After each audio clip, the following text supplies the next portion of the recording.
안녕하세요. 정말 하늘신이 도왔다는 생각밖에 들지 않는 요즘 임금님 귀는 당나귀 하고 외치고 싶어서 이곳을 물어물어 찾아온 30대 여성입니다. 저는 어릴 때부터 꽤 똑똑하다는 이야기를 많이 듣고 자랐는데요. 사람이 아무리 공부를 잘해도 사람을 대하는 일에 있어서는 그 머리가 쓸모없다는 것을 깨닫게 되었습니다. 요즘은 경찰도 보이스피싱을 당하는 시대라고 많이들 하지 않겠습니까? 제가 당하기 전까지는 어떻게 그런 일이 있을 수 있냐고 생각했었습니다. 하지만 저에게 이런 일이 생기고 나니까 충분히 가능한 일이라는 생각이 들면서 앞으로는 사람을 더욱 경계하고 조심해야겠다고 느끼게 되었습니다.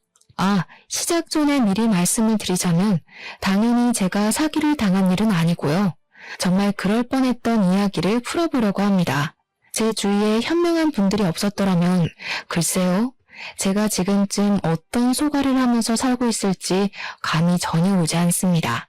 아무튼 여러분, 서론을 너무 길게 잡고 싶지 않으니 지금부터 저에게 일어났던 그 기가 막히고 황당한 이야기를 한번 시작해 보도록 하겠습니다. 끝까지 저와 함께 해주신다면 저는 정말 더할 나위 없이 행복할 것 같습니다. 저는 저의 대단한 예비신랑에 대한 이야기를 풀어보고자 이곳을 찾아왔습니다. 저의 예비신랑과 저랑은 제가 일을 하고 있는 로펌 앞 건물에서 만나게 되었는데 사실 제 직업이 변호사였기 때문에 그 앞에서 우연히도 만날 수 있었습니다. 저희 로펌 건물에 변호사 사무실이 무척이나 많이 들어와 있었기 때문에 길이 여러 갈래로 복잡하게 나 있었고 처음 오는 사람들은 사무실을 찾지 못하는 경우가 허다했습니다. 대부분 바쁘니까 길을 잃은 사람에게 관심을 주거나 오지랖을 부리지 않곤 했는데 그날 제 예비신랑이 혼자 길을 헤매는 것을 보고 문득 안쓰러운 마음이 들었습니다. 평소와는 다르게 예비신랑에서 어디를 찾으시냐고 물어봤더니 사실 어딜 찾는 게 아니라 마음이 답답해서 이쪽 저쪽을 오가는 중이라고 하더라고요. 저에게 소송을 해야 하나 말아야 하나 고민을 하고 있는 중이라고 하면서 여기서 제일 좋은 로펌이 어디냐고 묻는 게 아니겠습니까? 일단 인상이 상당히 호감형이었고 소위 말하는 꽃미남 스타일의 얼굴이었기 때문에 저는 문득 이 사람의 사정이 궁금해졌습니다. 길을 가다가도 한 번쯤은 돌아볼 법한 외모를 가진 남자에게 끌리지 않을 여자가 어디 있겠습니까? 그래서 무슨 일이냐고 한번 말씀해 보시라고 시간을 내게 됐습니다. 그러자 예비신랑은 저에게 전 여자친구에게 돈을 빌려주었는데 그 여자가 갚지도 않고 연락도 끊어버린 채 잠수를 탔다는 이야기를 하더라고요. 돈도 돈이지만 사람에게 당한 배신감이 너무 커서 전 여자친구에게 소송을 걸겠다고 큰 소리를 쳤다면서 어떻게 해야 할지 모르겠다고 고민을 하고 있었습니다. 액수가 꽤 크다고 하길래 대략 몇 천만 원은 되나 보다 하면서 살짝 조언을 드리기로 마음을 먹었죠. 제가 소송까지 도와드리기는 조금 힘들고 조언만 살짝 해드리자면 시간이 꽤 많이 걸릴 거예요. 이거는 형사사기 소송으로 진행을 해야 하는데 전 여자친구분께서 변제를 하겠다고 한 증거 같은 게 있을까요? 통화 녹음이라든지 문자 메시지 같은 거요. 그러자 예비신랑은 고개를 절레절레 저으면서 그냥 믿고 빌려주었던 돈이었기 때문에 그런 증거는 하나도 가지고 있지 않다고 이야기를 하더라고요. 저는 솔직하게 그런 경우에는 돈을 돌려받기 힘들 거라고 그리고 상대방이 잠수인 상태라면 민사까지 걸어서 가압류를 해야 하는데 적어도 3년은 걸릴 거라 현실적인 조언을 드렸습니다. 그러자 예비신랑은 저를 보면서 약간 홀가분한 얼굴로 조언 감사하다면서 소송은 한 번 더 생각해보고 진행을 하겠다고 하더라고요. 대신 제 조언 덕분에 마음이 가벼워진 것은 사실이기 때문에 나중에 차라도 한 잔 대접하고 싶다고 하면서 제 명함을 달라고 말을 하는 겁니다. 혹시라도 소송을 맡기게 된다면 저에게 부탁하고 싶다는 말을 덧붙이면서 손을 내미는데 저도 모르게 명함을 꺼내고 있었습니다. 저도 변호사이기도 하고 소송을 하나라도 더 맡으면 저에게 이익이 되는 건 사실이라는 생각을 하면서 예비신랑에게 명함을 주었습니다. 세상은 얼굴이 무기라는 말이 있듯이 잘생긴 사람이 저에게 먼저 번호를 달라는 식으로 말을 하니 가슴이 콩닥거리기도 하고 좋더라고요. 아무튼 명함을 주고 하루 이틀 정도는 예비 신랑을 생각하긴 했는데 사실 일이 너무 바빠서 까먹게 되었습니다. 한 일주일쯤 지나서부터는 아예 그런 일이 있었던가 하는 생각이 들면서 예비 신랑의 존재를 완전히 잊어버리게 되었습니다. 인사치레였나 보다 하고 생각하기를 며칠 뜬금없는 타이밍에 갑자기 모르는 번호로 연락이 왔고 저는 직감적으로 그 연락이 예비 신랑의 연락이라는 것을 눈치챘습니다. 차 한잔하고 싶다는 말에 저도 줏대 없이 튕기기라도 했어야 했는데 바로 좋다고 대답을 해버리고 말았습니다.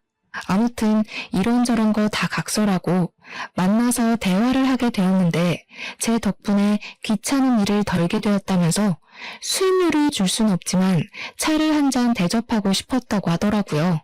다음에 또 만날 수 있냐고 물어보는데 이게 바로 애프터 아니겠냐 하는 생각이 들어서 고개를 끄덕이니까 연락을 하겠다고 했습니다.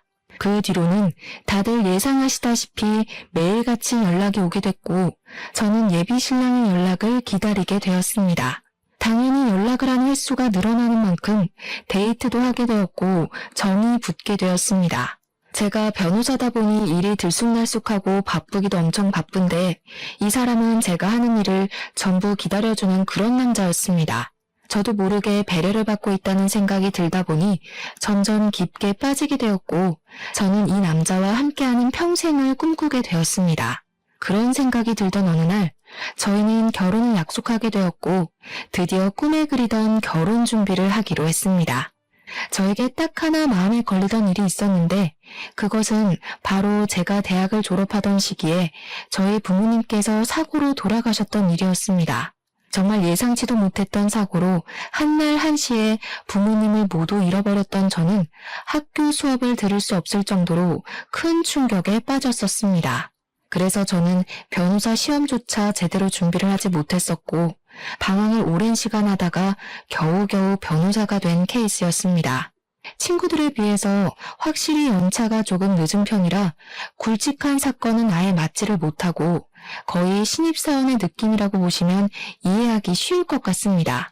근데 제 나이가 아무래도 33이나 먹었다 보니까 시댁에서는 제가 변호사로 생활한 지 시간이 꽤 흘렀을 것이라고 예상을 하셨던 거죠. 그러니까 한마디로 우리들의 인식에 있는 변호사 연봉을 떠올리면서 저를 바라보고 계셨던 것이었습니다. 하지만 저는 시댁에서 그런 환상을 가지고 있다는 사실을 전혀 모르고 시댁에 인사를 드리러 가게 되었습니다. 제가 부모님이 두 분 다 안 계시다 보니까 상견례라고 할 만한 자리를 만들 구실이 없어서 그냥 간단하게 시댁에서 인사를 드리고 이야기를 하는 것으로 마무리를 지었거든요. 양손 무겁게 바리바리 좋은 것들을 싸들고 가서 시댁에 인사를 딱 드렸는데 저를 보자마자 환하게 웃으시던 예비 시모가 그런 말을 하시더라고요. 변호사니까 집 한 채 정도는 있겠지? 보시다시피 우리 집 형편이 그다지 넉넉한 건 아니라서 집을 턱턱 해줄 수가 없어서 말이야. 시댁을 한번 쓱 둘러봤는데 사실 낡은 연립주택 같은 곳에 살고 계셨었거든요. 외관이 별로 좋지 않아도 내부는 잘 꾸미고 사시겠지 했는데 사실 내부도 완전 엉망진창이었습니다. 군데군데 낡은 흔적들이 보이는데 예비 시모가 저에게 대놓고 지원을 해줄 수 없다고 말을 하신 게 이해가 갈 정도였습니다. 제가 살던 집이 투룸 오피스텔이었는데 저도 물론 대출을 낀 전셋집이었지만 두 사람이 살기엔 부족하지 않을 것 같다고 말을 하니 흡족해 하시더라고요. 그리고 저에게 뼈가 있는 농담을 던지셨는데 그때는 그게 정말 생지옥의 시작이라고는 생각도 하지 못했었습니다. 나중에 돈 많이 벌어서 큰 집이라도 얻게 되면 우리들 살 방도 하나씩은 마련해 주는 거지.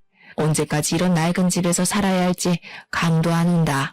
저는 당연히 시작부터 합가 이야기를 꺼낸다는 건 상상도 하지 못했기 때문에 예비 시모가 저에게 분위기를 풀어줄 겸 농담을 하는 것이라고 생각해서 어색하게 웃었습니다. 그랬더니 예비 시모가 눈을 뾰족하게 뜨면서 저한테 왜 웃냐고 자기 말이 웃기냐고 되묻는 게 아니겠습니까? 갑자기 이상해진 분위기에 저는 얼굴을 굳히면서 웃겨서 웃은 게 아니라 그냥 좋아서 웃은 거라고 대충 둘러댔습니다. 거기서 제가 어머님이 농담을 하시니까 웃었죠. 할 수도 없는 노릇 아니겠습니까? 그런데 예비시모가 완전히 정색을 하시면서 자기가 농담한 거 아니라고 웃지 말라고 하시더라고요. 저는 당황했죠. 정색을 하고 이야기를 하시니까 정말로 나중에 합가를 하고 싶은 생각이 있으신가 싶어서요. 제가 그 시점에 연차가 쌓여가고 있었던 터라 사실은 같이 함께 살고 싶은 마음은 굴뚝 같았지만 결혼식 자체는 느긋하게 준비를 해서 올리고 싶었습니다. 원래 결혼 후에 여자들의 생활이란 뻔한 거 아니겠습니까? 일보다는 가정에 집중을 해야 하고 임신, 출산, 육아로 인해서 승진이 미뤄질 게 뻔하지 않습니까? 저는 제 자리를 조금 더 굳건하게 굳힌 다음에 결혼, 그리고 임신과 육아까지 집중을 하고 싶다는 생각이 강하게 들었기 때문에 결혼을 느긋하게 하고 싶었습니다. 친구들이 결혼을 하는 걸 보니까 다들 오랜 시간 천천히 준비를 해서 싸우기도 하고 화해도 하고 하면서 준비를 하더라고요.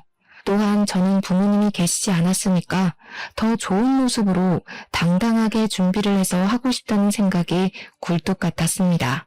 시부모님께서 먼저 결혼식 날짜는 상의해 본 게 있냐고 언제가 좋겠냐고 이야기를 하시기에 저는 제 생각을 이야기했습니다. 요즘 결혼식은 하나하나 부부가 직접 정하는 게 트렌드라고 하더라고요. 저도 아직 일에 안정을 찾지 못해서 천천히 여유롭게 준비를 하고 싶습니다. 대충 1년 정도 생각하고 준비를 하고 싶은데 어머님, 아버님 생각은 어떠세요? 1년이나? 그런 건 나랑 상의한 부분이 아니잖아. 나는 하루빨리 결혼해서 당신이랑 같이 시간을 보내고 싶은데 말이야. 준비할 게 뭐 그리 많겠어? 대충 3개월 정도면 준비 다 끝나는 거 아니야? 요즘은 웨딩 플래너니 뭐니 업체에서 전부 준비를 해주는데 뭘 그렇게 귀찮게까지 준비를 스스로 해. 3개월은 너무 급한 거 아닐까? 나도 아직 하고 있는 일들이 있어서 그렇게까지 빨리는 어려울 것 같은데. 그럼 혼인신고부터 먼저 하고 같이 사는 건 어때? 같이 살다가 1년 후에 결혼식을 올리는 것도 나쁘지 않을 것 같아. 혼인신고를 먼저 하는 사람이 어디 있어. 요즘은 보통 결혼식 올리고도 같이 살다가 신고를 하는 추세라던데. 당신 지금 나 못 믿어서 그래? 나한테 완벽하게 신뢰를 느끼지 못하는 것 같다는 생각이 자꾸 드네. 나 정말 이번 일로 너무 마음 상했어. 잠시 우리 관계에 있어서 생각할 시간이 필요하다는 느낌을 받았어. 내가 그렇게 당신에게 확신을 주지 못하는 사람인가 싶어서 말이야. 저는 예비 신랑의 말에 너무나도 놀라서 그런 게 아니라고 안절부절하며 오해를 풀려고 애를 썼습니다. 점점 예비 신랑을 설득하면 설득할수록 그런 생각이 들더라고요. 내가 왜 이 좋은 걸 자꾸 미루려고 하는지. 그냥 하루빨리 해치워버릴까 하는 생각 말이죠. 예비 신랑과의 대화가 길어지면 길어질수록 저는 점점 더 미궁에 빠지는 기분이 들었고 예비 신랑의 말에 빠져들게 되었습니다. 하지만 결혼식을 앞당기자는 생각을 하면서도 자꾸만 제 변호사 생활에 대한 확신이 무너지는 기분이 들어서 이러지도 못하고 저러지도 못하고 있었습니다. 결국에는 동료 변호사에게 이런 일이 있어서 결혼식을 올리는 데에 문제가 생겼다고 말을 하자 동료 변호사가 한심하다는 듯이 저에게 말을 하더라고요. 민지 씨, 지금 예비 신랑분한테 혹시 가스라이팅 당하는 거 아니야? 급할 게 뭐가 있겠어. 결혼이야말로 물을 수 없는 신중한 건데 그냥 소신대로 천천히 생각해보고 결정해. 세상에 남자가 민지 씨 애인 하나만 있는 것도 아니고 그 사람 놓쳐도 좋은 사람 또 찾으면 나온다니까. 그리고 얼굴밖에 봐줄 것도 없는 사람이라고 하지 않았어?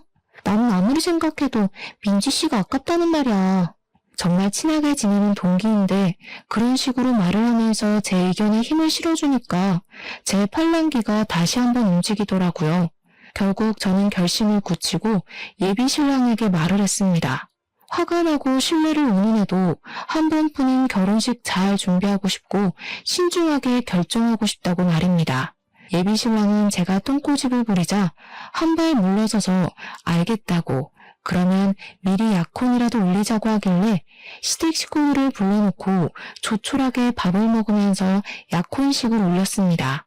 약혼식을 올리고 난 이후에 저는 한결 마음의 편안함을 얻게 되었고 일과 사랑을 모두 얻었다는 생각에 하염없이 기쁜 나날들을 보내고 있었습니다. 약혼식을 한 지 며칠 지나지 않아서 예비신랑이 저에게 결혼 전에 동거를 한번 해보는 것이 어떠냐고 조용히 제안을 해왔습니다. 처음에 결혼 전에 동거에 대해서 좀 안 좋게 생각했던 저는 예비신랑에게 그냥 결혼식을 올리고 같이 사는 것이 좋겠다고 했는데 예비신랑이 짐을 싸들고 저희 집에 찾아왔습니다. 이 짐이 다 뭐냐고 물어보니까 결혼 전에 같이 살면서 서로의 습관에 대해 미리 알아두면 좋지 않겠냐고 저를 감언이설로 꼬여내더라고요. 생각을 해보니까 시댁이 워낙 좁고 낡기도 했고 시부모의 신우까지 같이 사니까 예비신랑에게도 자기만의 공간이 생기는 게 낫겠다 싶었습니다. 당황스러운 마음이 먼저 들긴 했지만 저도 어차피 헤어지는 게 싫기도 해서 예비신랑의 짐을 저희 집에다가 드리게 되었습니다. 같이 살다 보면 예비신랑의 장점에 대해 더 많이 알 수 있지 않을까 하고 생각했는데 제 예상보다 훨씬 더 좋은 점이 많이 느껴졌습니다. 예비신랑의 최대 장점은 말입니다. 집안 살림에 도가 텄다는 것이었습니다. 제가 일이 바쁘다 보니까 야근을 하는 날도 많았고 집안 살림에 신경을 쓰지 못하는 날이 수두룩했는데 그럴 때마다 제 야식까지 챙겨주고 빨래나 청소도 다 해주더라고요. 분명히 너저분한 것들이 늘어져 있어야 하는 우리 집 구석이 너무나도 깨끗하고 청결한 걸 보면서 정말 제 예비신랑에게 엄지를 치켜세우지 않을 수 없었습니다. 혼자 쓸고 닦고 제 취향에 맞춰서 음식도 해주고 어디서 이런 자상한 남자가 나타났을까 하면서 부모님이 주신 선물이라고 생각했습니다. 그런데 아무리 생각해도 일을 하는 사람이 이렇게 여유롭게 집안 살림을 챙길 수 있나 하는 의문이 생겼고 저는 예비신랑에게 물어보게 되었습니다. 직장은 어떻게 되었냐? 여기서 출퇴근하는 거 너무 멀어서 힘들거나 하지 않냐?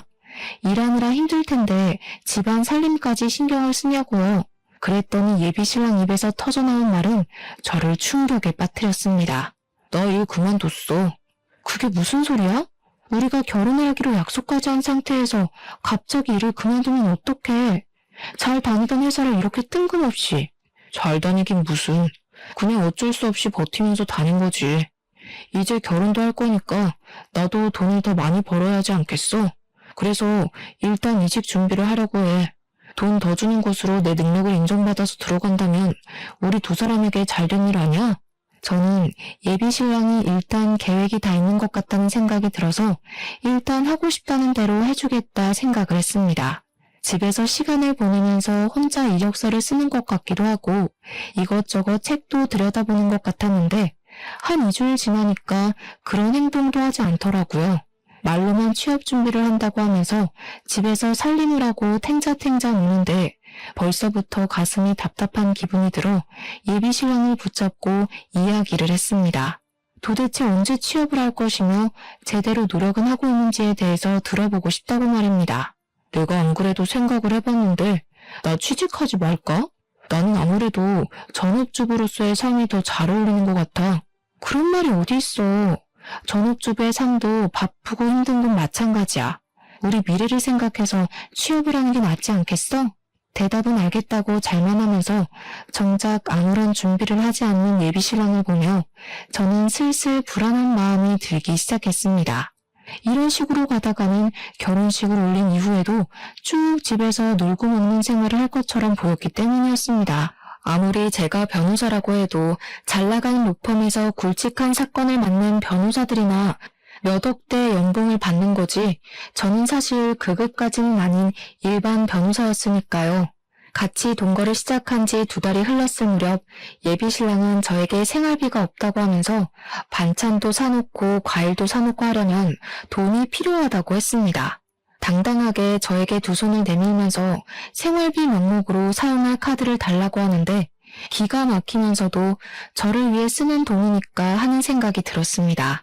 집안 살림 자체를 어느샌가부터 예비신랑이 전부 도맡아 하고 있었기 때문에 저는 카드를 건네줄 수밖에 없었죠. 사실 그 덕분에 집안 살림에는 손 하나 까딱 안 하고 바깥 일에만 집중을 할 수 있고 집을 오로지 휴식의 공간으로 사용할 수 있다는 점이 고맙기도 했습니다. 예비 신랑에게 신용카드를 하나 주고서는 생활비 목적으로 사용을 해주라고 신신당부를 했는데 그 카드의 한도가 300만 원짜리였습니다.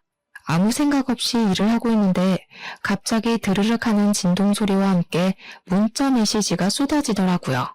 이게 다 뭔가 싶어서 문자 메시지를 보는데 글쎄 결제 내역이 수두룩하게 도착한 게 아니겠습니까? 거기다가 제일 마지막 문자는 한도가 초과되었다는 메시지였습니다. 너무 놀라서 카드가 도난이라도 당한 건가 싶어서 내역을 샅샅이 살펴보는데 무슨 마트뿐만 아니라 백화점 결제 내역도 있더라고요.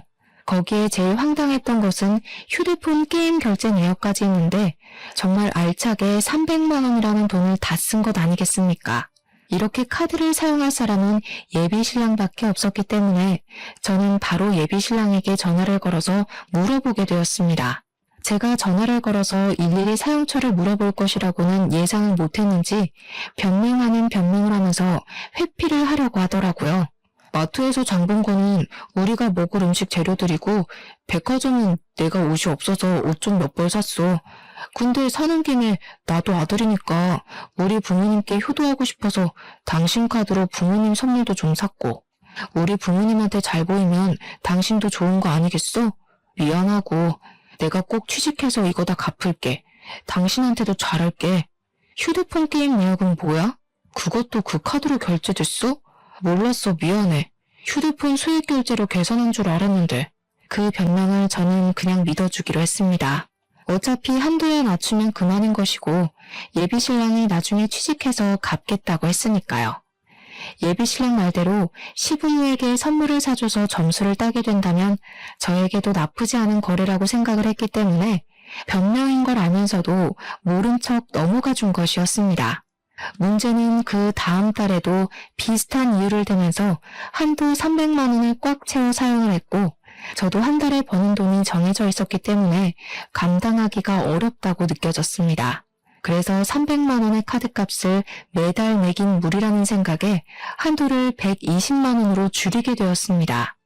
사실 제가 생각한 한 달 생활비는 100만 원이었거든요. 그러니까 120만 원이면 20만 원 정도는 용돈으로 사용해도 되겠다고 생각했던 것입니다. 그랬더니 예비 신랑이 그걸 알고 나서 저에게 불같이 화를 내는 것이 아니겠습니까? 어떻게 카드 한도를 120만 원으로 줄일 수가 있어?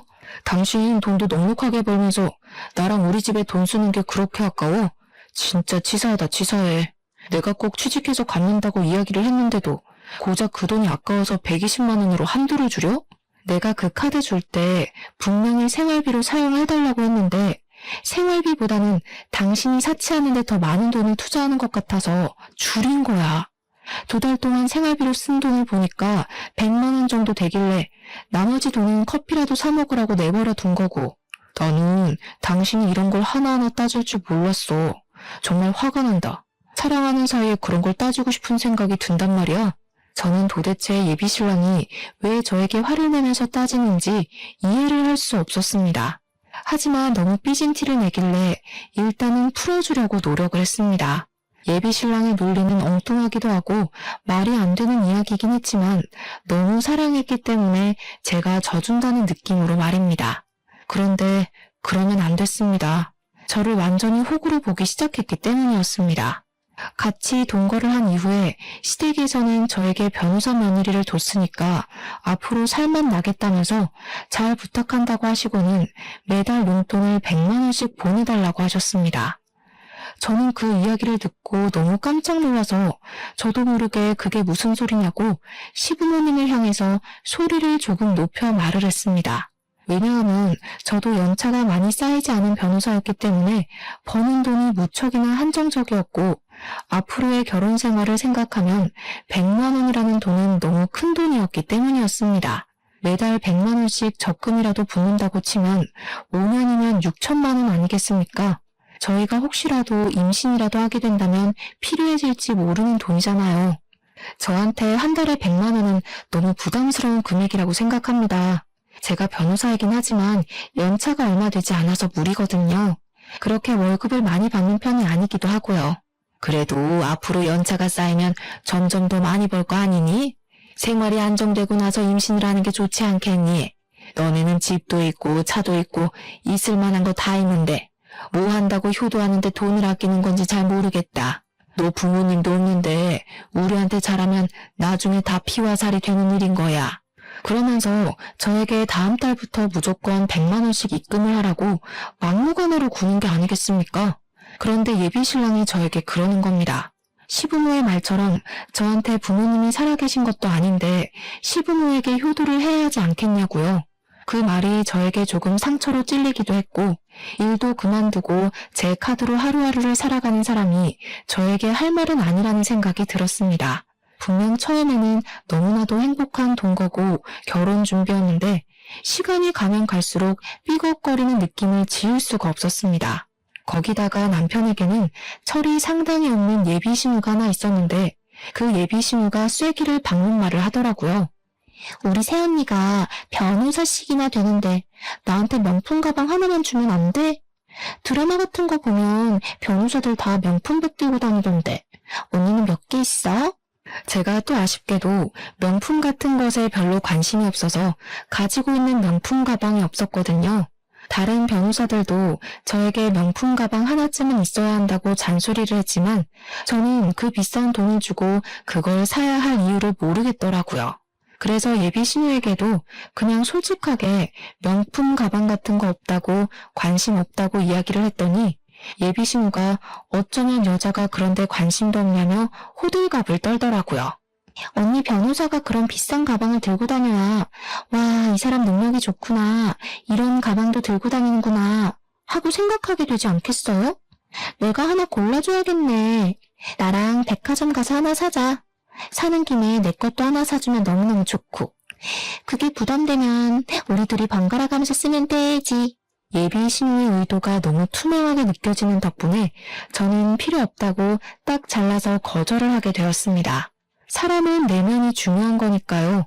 그랬더니 이 철없는 예비 신우가 저한테 사람 그렇게 안 봤는데 너무나도 쪼잔하다고 말을 하는 게 아니겠습니까? 그렇게 애써 시댁과 예비 신랑의 만행을 무시하려고 애를 쓰면서 저는 점점 더 마음을 굳혀가고 있었습니다. 같이 살아보니 결혼이랑은 왠지 거리가 멀게만 느껴져서 다시 한번 이 사람과의 관계에 있어 재정비를 해야겠다고 느끼고 있었습니다. 3개월이라는 시간이 더 흐르고 어느 날 사무실에서 일을 보고 있었는데 뜬금없이 예비 신우에게서 전화가 오는 게 아니겠습니까? 예, 점심시간에 잠깐 사무실 앞으로 나와봐라. 내가 지금 너네 사무실 건물 쪽으로 가고 있으니까 얼추 시간이 맞겠다. 저는 무슨 일이라도 생긴 건가 싶어서 급하게 일을 끝내놓고 점심시간을 맞춰서 예비 신우를 만나러 나갔는데 그 자리에 예비 신우랑 남편도 같이 와 있더라고요. 온 가족이 왜 총출동을 한 건가 싶어서 무슨 일이냐고 여쭈어 보니까 저랑 갈 데가 있다면서 그냥 아무 소리 말고 따라오라고 하시더라고요. 영문도 모르고 끌려간 곳은 부동산이었습니다. 뜬금없이 무슨 부동산인가 했는데 글쎄 너무 자연스럽게 예비 신우가 자리 좀 보여주세요 하는 게 아니겠습니까? 따라오라는 말에 가보니까 웬 상가 건물을 하나 보여주는데 보증금 3억에 월세 200만 원짜리 자리라며 저에게 설명을 해주시더라고요. 갑자기 무슨 소리세요? 저 사무실 개업할 생각 없는데. 예? 계약하실 분이 오실 거라고 해서. 어때? 이 자리 좋아 보이지? 역도 가깝고 유동인구도 많고 말이야. 갑자기 예비 신우가 끼어들어서 상가 조건이 참 좋다며 이야기를 하길래 무슨 속셈인가 싶어서 눈을 가늘게 뜨고 쳐다보았습니다. 나랑 내 동생이랑 카페라도 하나 차려볼까 싶은데 이 자리 계약 좀 해주면 안 되나 싶어서. 내가 직장을 다니려고 하니까 영 안 되겠더라고. 근데 우리 둘 다 백수다 보니까 대출이 안 나오지 뭐야? 당신 이름으로 받아서 하나 차려보려고. 대출만 한번 받아주면 우리가 제대로 돈 벌어서 꼭 갚을게. 무슨 소리를 하는 거야. 요즘 카페가 얼마나 많은데. 그 포화 상태인 곳으로 뛰어들겠다는 거야? 언니, 요즘 카페는 인테리어만 잘해두면 장사 다 잘 된대. 우리가 엄청 돌아다녀봤는데 이 자리만큼 좋은 자리를 못 봤다니까. 여기서 커피 장사하면 무조건 월에 몇 천만 원씩은 벌걸? 그러면 대출 받는 것도 금방 갚을 수 있어. 변호사 좋다는 게 뭐야. 사기당할 염려도 없고. 그러면서 마치 제가 계약을 당연히 해줄 것처럼 자기들끼리 이야기를 하는데 저의 소중한 점심시간에 이게 뭐 하는 짓인지 골치가 아프더라고요. 저라고 그렇게 대출이 많이 나오지 않아요. 지금 이미 전세자금 대출도 있고요. 그래? 그럼 주변 변호사들한테 좀 빌리면 안 되나? 누가 3억이라는 돈을 턱턱 빌려주겠어. 능력이 있으면 당신이 친구들한테 빌려서 차려. 저는 그 말을 뒤로 사무실로 돌아왔고 제가 강경하게 나가자 예비신랑은 꼬리를 살랑살랑 흔들면서 저에게 카페 타령을 하기 시작했습니다. 저랑 연애할 때 만나던 예비신랑과 지금의 예비신랑은 너무나도 큰 차이가 있었습니다. 저만 보면 돈 타령에 뭐 하나 더 뜯어먹을 게 있나 없나 불을 밝히는 모습까지 백수로 살면서 제 등골을 쭉쭉 빼먹는다는 느낌을 받은 거죠. 그렇게 슬슬 정을 떼고 있었던 어느 날 정말 말도 안 되는 일이 벌어지게 되었습니다. 제 사무실에 여자 3명이 찾아왔는데 아주 비장한 얼굴로 저에게 할 말이 있다고 하더라고요. 김민재 아시죠? 지금 만나고 있는 사람이라고 듣고 찾아왔는데. 김민재가 바로 제 예비신랑의 이름이었거든요. 저는 저를 어떻게 알고 찾아온 건지 무슨 말이 하고 싶어서 예비신랑의 이름을 꺼내는 건지 궁금했습니다. 그래서 다들 어떻게 오신 거냐고 제가 만나고 있는 사람이 맞는다고 이야기를 하니 여자 3명이서 서로 앞다투어 자기 할 말을 하려고 하더라고요. 제가 누구냐면요. 김민재랑 결혼을 준비하고 있다가 돈을 뜯긴 피해자입니다.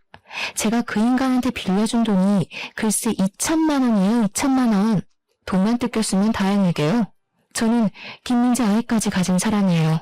책임질 것처럼 굴더니 출산이 임박해오니까 잠수를 탄 거 있죠. 이미 아이를 지우기에는 늦은 상태였고 어쩔 수 없이 출산까지 한 다음에 친자 검사까지 했어요. 그러면서 저에게 친자 확인서를 보여주는데 거기에는 친자일 확률이 99.89%라는 정확한 수치가 적혀 있었습니다. 저는 그 결과지를 보면서도 지금 제가 듣고 있는 이야기들이 전부 예비신랑에 대한 이야기가 맞는 건지 헷갈리기 시작했습니다. 그만큼 현실감이라는 게 전혀 없었거든요. 저는 양육비를 받아내고 싶어서 소송을 하고 싶어요. 저는 김민재랑 사귀던 도중에 돈을 빌려달라고 해서 돈을 빌려줬어요. 부모님이 암에 걸렸거나 뭐라나? 수술을 해야 한다고 하더라고요. 처음에는 암 수술비 1,000만 원, 그 뒤에는 입원비 700만 원, 약값 300만 원, 별별 거 다 합쳐서 총 2,700만 원이라는 돈을 뜯겼어요. 당연히 저희들 모두 그 돈도 돌려받고 싶고 제대로 콩밥 먹이고 싶다고 생각해서 변호사님을 찾아왔습니다. 예비신랑은 모든 여자들에게 돈을 뜯어낸 뒤 돈을 갚지 않은 것도 모자라서 완벽하게 잠수를 타버린 사기꾼이었던 것이었습니다. 그제야 모든 퍼즐이 맞춰지기 시작하더라고요. 처음에 저랑 사무실 앞에서 만났을 때 자기가 돈을 받아야 해서 소송을 한다 어쩐다 했던데 알고 보니 자기가 돈을 빌리고 튀어서 걱정이 되어 물어봤던 것이었습니다. 일을 그만두게 된 것도 회사가 어딘지 알고 있었던 여자가 찾아올 것을 대비해서 그만둔 것이고 통장 또한 이미 가압류가 되어 있었던 것이었습니다. 돈을 벌어봐야 통장이 지급정지가 되어 있으니 돈을 뺄 수도 없고 해서 그냥 일을 그만둔 것입니다. 그동안 제 카드를 사용하면서 지내고 있었으니까 추적을 당할 염려도 없었고 시댁에서 나와 저희 집에 들어온 것도 같은 맥락이었던 것입니다. 완전히 작정을 하고 여자들의 등을 쳐먹는 사기꾼이었던 것입니다. 변호사님, 지금이라도 늦지 않았어요. 돈으로 사기를 당한 게 아니라면 지금이라도 발 빼시고 아니면 어떻게든 받아내세요. 저희들 좀 도와주시면 안 될까요? 이대로 미움으로 살 수 없어요. 정말 믿을 수 없는 일이었지만 증거들을 전부 들이미는데 제가 어떻게 믿지 않을 수가 있겠습니까? 사기를 당한 여자들도 반반한 얼굴에 속아 모든 걸 다 내어준 불쌍한 사람들이었습니다. 돈이 많은 집안 딸들도 아니었고 하나같이 어렵게 벌어먹고 사는 사람들이었습니다. 하루 종일 힘들게 일해서 월급을 받아 생활하는 그녀들의 등을 쳐먹고 자기는 호의호식하고 지냈다는 게 정말 치가 떨릴 정도로 분노를 일으키게 하더라고요. 그런 사람들의 돈을 훔친 것도 모자라 애까지 두고 도망을 가다니 그게 사람 새끼입니까? 저는 그 여자들의 복수를 돕기로 결심했습니다. 저는 여자들의 증언과 증거를 토대로 소송장을 써서 바로 고소를 진행하기로 했습니다.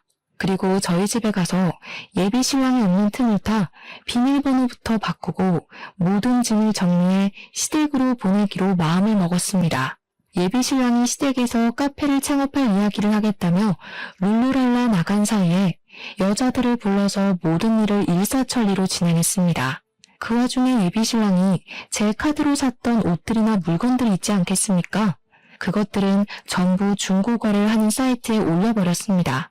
제 카드를 참 알차게도 썼더라고요.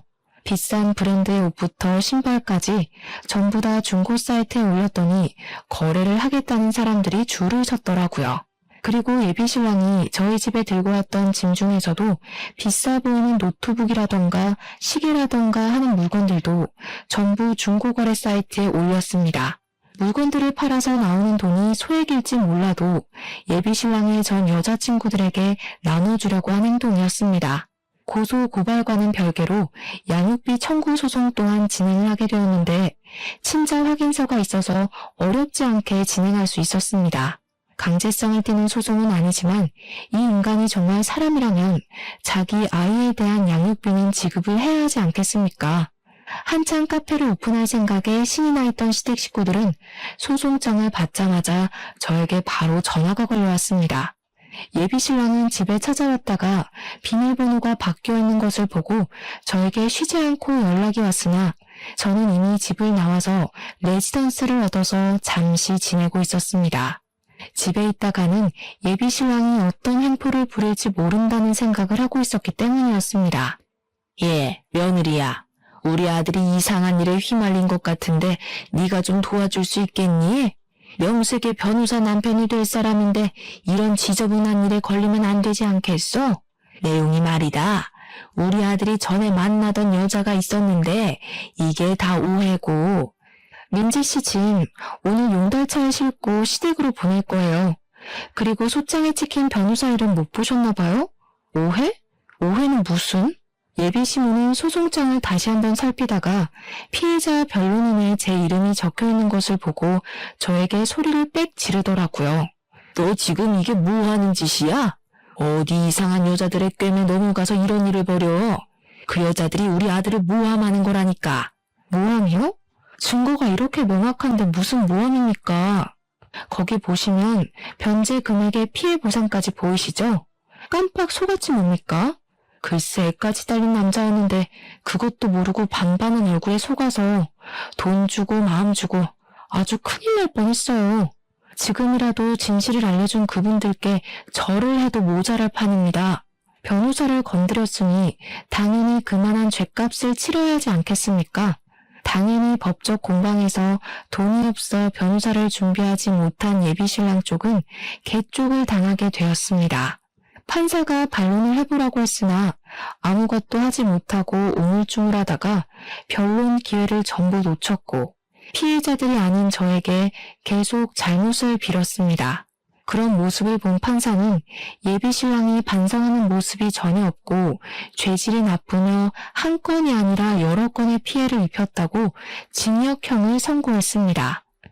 보통 같으면 법정 구속이 그런 사건으로 일어나는 경우가 거의 없는데 판사님도 괘씸하셨던 것인지 바로 법정 구속을 때리시더라고요. 포승줄에 묶여서 끌려가는 예비 신랑을 보면서 얼마나 웃음이 났는지 모르겠습니다. 피의자 신분이 된 예비 신랑은 첫 번째 피해자에게는 혼인빙자 사기 혐의가 인정되어 5천만 원을 배상하라는 판결을 받게 되었습니다. 두 번째 피해자에게는 아이의 부모로서 최선을 다하라는 판결과 20살이 될 때까지의 양육비 총 1억을 지급하라는 판결이 나왔고요. 세 번째 피해자에게는 병원비 명목으로 뜯어낸 돈 3,700만 원과 피해보상 금액 500만 원까지 4,200만 원을 지급하라는 판결이 나왔습니다. 판사님께서 판사봉을 땅땅땅 치는데 피해자분들이 제 손을 잡고 눈물을 줄줄 흘리시더라고요. 그동안 마음고생이 심했다고 하면서 너무 감사하다고 하는데 저도 그분들께 감사했습니다. 덕분에 이런 사기꾼과 헤어질 수 있게 되었으니까요. 그 이후 법정 구속이 된 예비 신랑은 교도소에 들어가게 되었는데 이번에는 예비 시모가 저에게 전화를 해서는 엉엉 울면서 빌더라고요. 정말 우리 한 번만 살려주면 안 되겠니? 벌금이 무려 2억 가까이 된단다, 2억. 우리 살림에 그런 큰 돈이 어디 있어. 한 번만 살려주면 내가 이 은혜 절대로 잊지 않으마, 응? 이 늙은이가 이렇게 부탁한다. 앞으로 욕심도 부리지 않을게. 이대로 끝인 줄 아셨겠지만 아직 김민재 씨가 쓴 제 카드값도 남아있거든요. 알차게 사용한 800만 원도 받아낼 건데요. 그 이후에 저는 그 인간과 연관이 된 모든 사람의 연락처를 차단해버렸습니다. 나중에 이야기를 들으니 꼼짝없이 수감 생활을 하게 된 아들의 뒷바라지를 하기 위해서 그 낡은 연립주택까지 팔아치웠다고 하더라고요. 오갈 곳이 없어서 친척 집을 전전긍긍하면서 하루바로 하루 먹고 산다고 하던데 아주 꼴이 좋게 된 거죠. 연립주택 판 돈으로 피해자들에게 피해 보상까지 다 했다고 하더라고요. 법정 이자가 붙으면 갚기가 더 힘들기 때문에 아마 급한 불부터 빠르게 끄려고 한 게 아닌가 싶습니다. 이 기회에 저는 또 새롭게 법의 무서움과 공정함에 대해 알게 되었습니다. 앞으로는 여자 등 처먹을 생각하지 말고 제정신으로 살았으면 하는 게 한때 사랑했던 사람으로서 마지막 부탁이라고나 할까요? 제가 살아가는 세상에 이런 일이 더 이상은 나타나지 않길 바라면서 이쯤에서 글을 마무리하도록 하겠습니다. 제 이야기를 끝까지 들어주신 여러분께 항상 행운이 가득하길 바라겠습니다.